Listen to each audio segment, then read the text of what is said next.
ब्रह्मांड नायक श्री स्वामी समर्थ. जय जय स्वामी समर्थ. नमस्कार मित्रमैत्रिणींनो, स्वामी सेवा यूट्यूब चॅनलमध्ये तुमचं सगळ्यांचं स्वागत करते.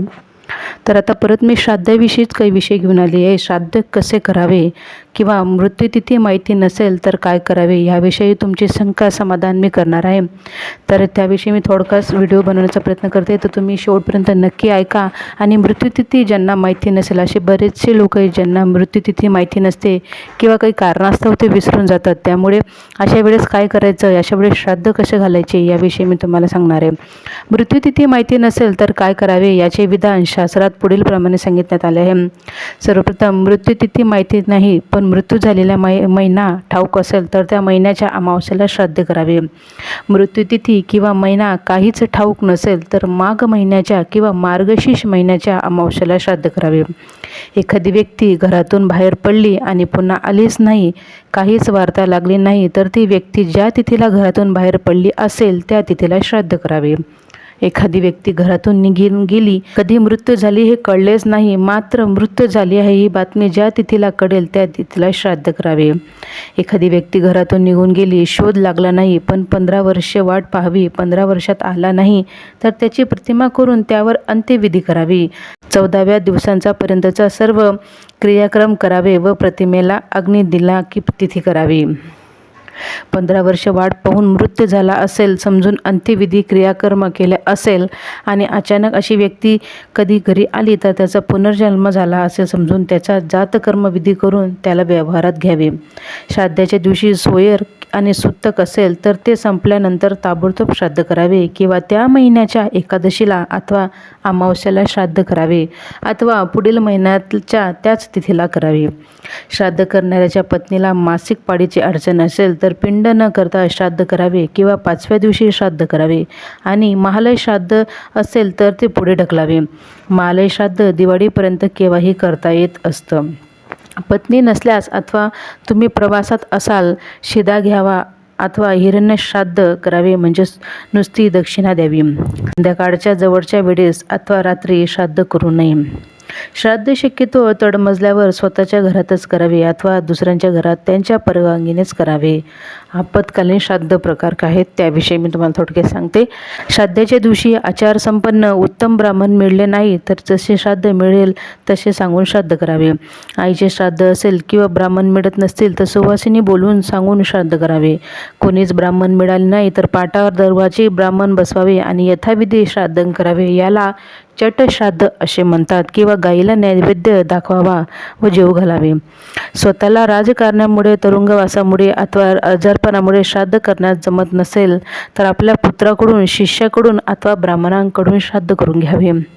विधियुक्त श्राद्ध करणे शक्य नसेल तर आमश्राद्ध करावे. आमश्राद्ध म्हणजे शिधा देऊन बाकी श्राद्धांचे सर्व विधी करावेत. क्रमाने वरील प्रमाणे श्राद्ध करणे शक्य नसेल तर हिरण्य श्राद्ध करावे. हिरण्य श्राद्ध म्हणजे फक्त दक्षिणा देऊन केले जाणारे श्राद्ध. या श्राद्धात पिंडदान करत नाही.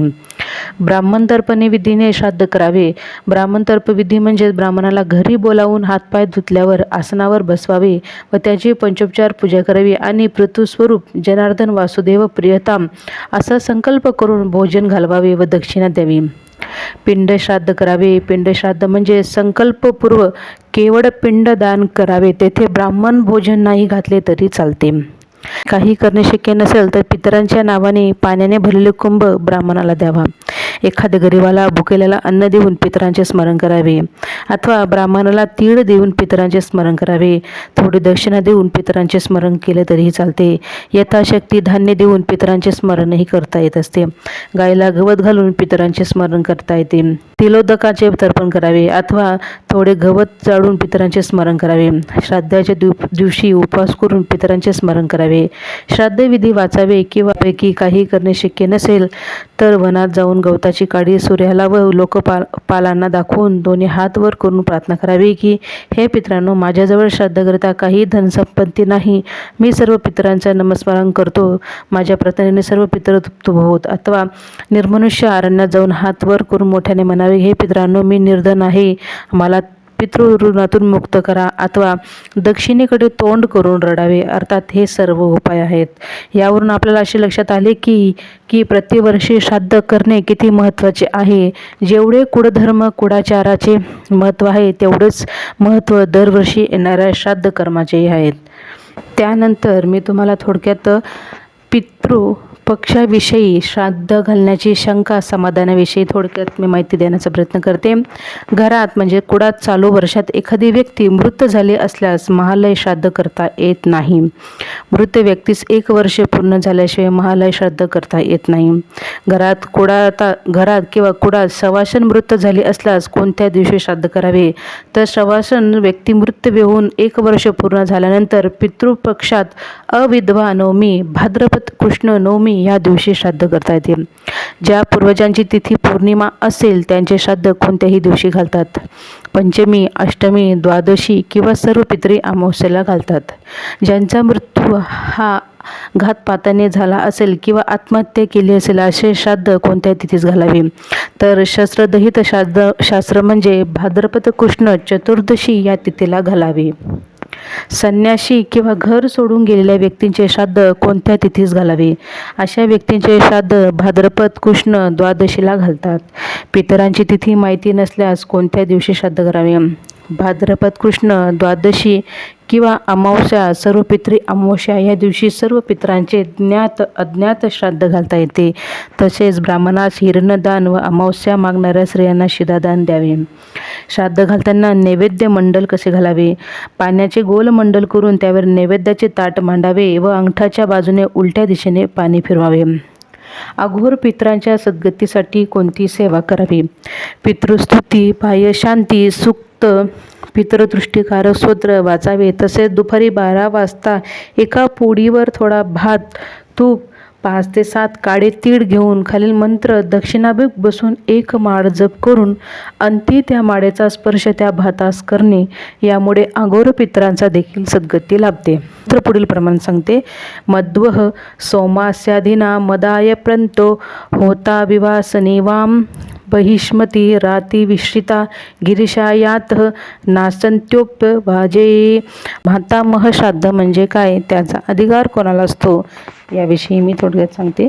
नवरात्रीच्या पहिल्या दिवशी मातामह श्राद्ध म्हणजेच आईच्या वडिलांचे श्राद्ध दोहित्री असे. ज्यांचे वडील जिवंत आहेत पण आजोबा आईचे वडील जिवंत नाहीत अशा मुलांनाच दोहित्र्याचा अधिकार असतो. ज्या स्त्रियांच्या माहेरी भाऊ किंवा कोणी पुरुष नाही त्यांच्यासाठी आजोबा गेल्यावर 1 वर्षाने दोहित्री करण्यास सुरुवात करावी. स्वतःचे वडील गेल्यास दोहित्री करू नये. दोहित्रीचा अधिकार नातवास 3ऱ्या वर्षापासून येतो.